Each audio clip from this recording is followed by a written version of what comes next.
Pasukan Udara Tentera Darat atau ringkasnya PUTD telah ditubuhkan secara rasmi pada 11 Mac 1995 di pangkalan TUDM Kem Mahkota Keluang, Johor.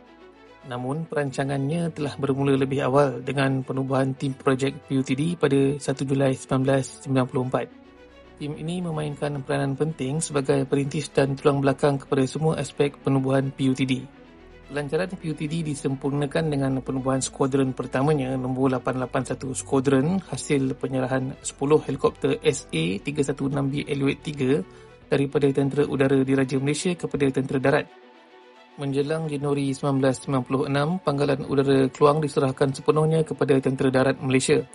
PUTD diisytiharkan mencapai tahap operasi pada 29 Mac 1997 oleh Menteri Pertahanan ketika itu.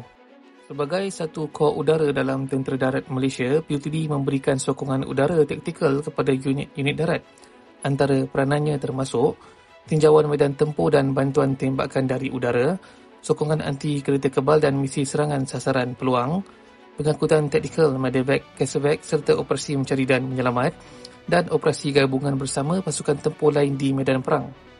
PUTD kini mempunyai 3 regimen utama, iaitu Regimen 881 PUTD. Skuadron pertama PUTD ditubuhkan pada 1995.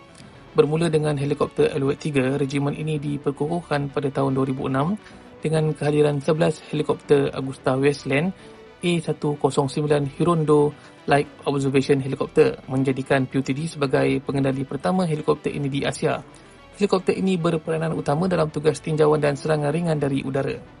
Regimen 882 PUTD pula dibentuk hasil pemindahan helikopter utility Sikorsky S-61A4 Nuri dari TUDM secara berperingkat. Regimen ini memfokuskan kepada pengangkutan udara taktikal serta operasi utility yang lain.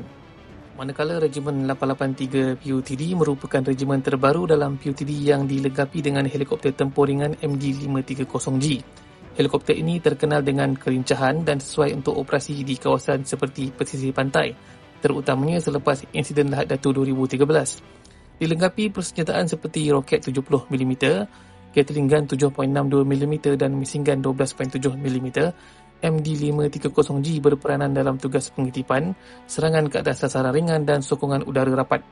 PUTD kini menjadi elemen penting dalam transformasi Tentera Darat Malaysia ke arah pasukan bersepadu berteraskan mobiliti dan kuasa tembakan dari udara, sebuah komponen strategik dalam mempertahankan kedaulatan negara dari udara.